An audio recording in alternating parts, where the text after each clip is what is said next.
Hello everyone and welcome back to my channel. I have two very special guests with me today and they are Ella Meek and Amy Meek. And we've come to the world's first ever theme park. What? So the Meeks are absolutely fantastic. We met them at an adventure festival recently. And I was completely blown away by their life philosophy of adventures, the idea of going on adventures and learning at the same time. Hence why today they have come with me to learn a little bit about the Crystal Palace dinosaurs. So in 1852, Professor Richard Owens came up with the word dinosaur, which basically means terrible lizard. For the Victorians, thinking that these giant lizards were once upon a time roaming the land was just insane. So, Professor Owen, he was commissioned to create the Crystal Palace dinosaurs, and this was to become the world's first ever theme park. And we're here today to see the very dinosaurs that he created. So, Professor Owen, he was enlisted to create the Crystal Palace dinosaurs, and he went and hired the help of Benjamin Waterhouse Hawkins, and he was this incredible animal sculptor. And he went and created all of these casts for the models based on fossils from the Natural History Museum. But this was like the birth of paleontology. So at the time, fossils were kind of limited, which means they had to do an awful lot of guesswork. We are looking around the Crystal Palace dinosaurs. Whoa! As well as disturbing the real wildlife, we are going in search of dinosaurs. There it is! We have found our dinosaur number one. This is the Mosasaurus, because we now know that we are how to pronounce it correctly. The what's it called? It was a carnivorous animal and it ate lots of other fish. But you'll notice from the model that you can only see the head. Why? Because in the Victorian period, they didn't actually have any other parts of the body apart from the skull. So they just submerged it under the rest of the body under the water, hoping that nobody would see it. In modern times, we now have the full skeleton, and we know it had a serpent-like body. But this thing was absolutely huge because it had roughly 100 pieces of backbone overall. That's absolutely enormous. So quite a bit of guesswork there, but the head's pretty cool anyway, don't you think? Definitely. Yeah. Okay, we have found Iggy. Now, Iggy is the Iguanodon, and he's kind of like the poster boy of the Crystal Palace dinosaurs. Where is it? Can you find Iggy? Where's Iggy? I think it might be... Where is he? Oh yeah. There he is! He's officially on my head. This is Iggy the Iguanodon, and he has recently been polished. He's a herbivore, which means that he eats only plants, and he doesn't eat meat or other animals. But this isn't actually what an iguanodon looks like. It's nothing. It doesn't actually look anything like an iguanodon, does it at all? No, fossil prints that have been found has actually shown that the iguanodon can walk on 2 legs as well as 4, which is how it's shown. So it doesn't really look much like that at all. Nothing like that. He's very definitely front heavy. But also, when they first found the fossil, they only discovered one sort of spike, like sort of like a horn fossil. So they just assumed that it went on the end of its nose, like a rhinosaur, like it's like a rhinosaur's. A rhinosaur? What's a rhinosaur? Have I just created a new species?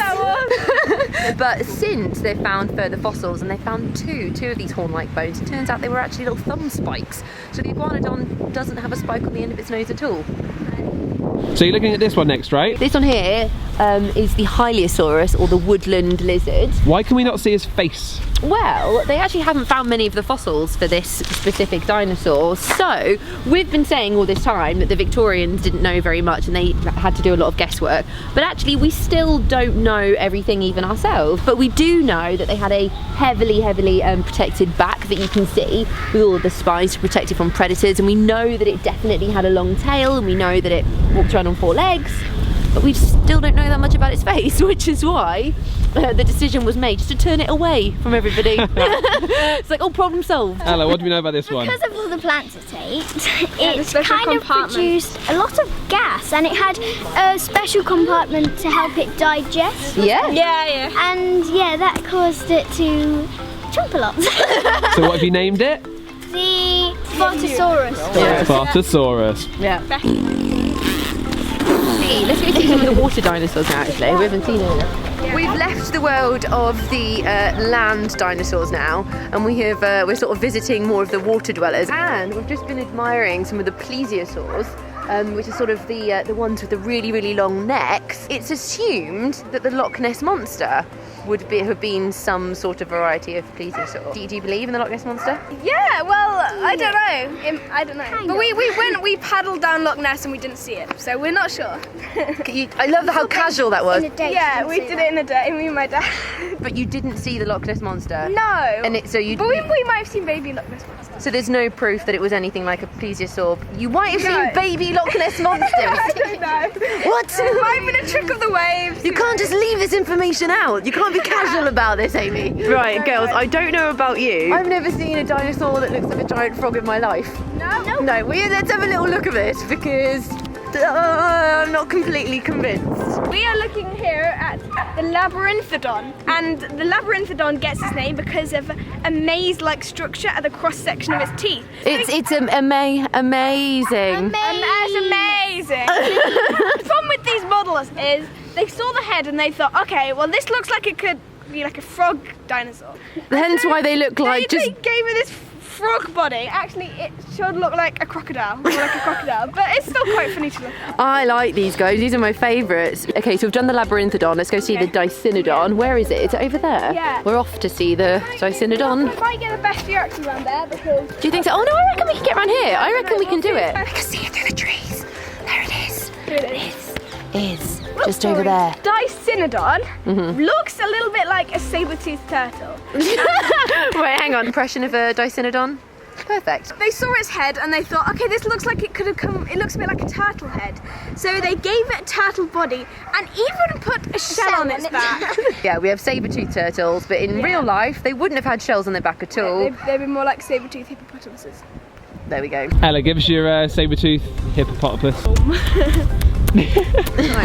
We finished our little adventure around the Crystal Palace dinosaurs. Have you enjoyed it? Yes. It's been brilliant. What have we learnt today? We've learned that the Victorians didn't really know exactly what the dinosaurs looked like, so they had to guess quite a lot. What's your favourite? Probably the Hylaeosaurus or the Foxsaurus. Yeah. Thank you so much for being on my channel today. I hope you guys have enjoyed the video. Make sure you check out the MEEKS. The website is Do Try This at Home, and then your Facebook page is Micro Adventures. Hey, I'll put all the links to everything down below. Make sure you subscribe, and we'll see you very soon. Bye! Bye! Hey guys, I hope you enjoyed this dino adventure in Crystal Palace. If you want to find out more about the MEEKS and discover what adventure means to them, then check out this video. Subscribe, stay curious, and I'll see you soon.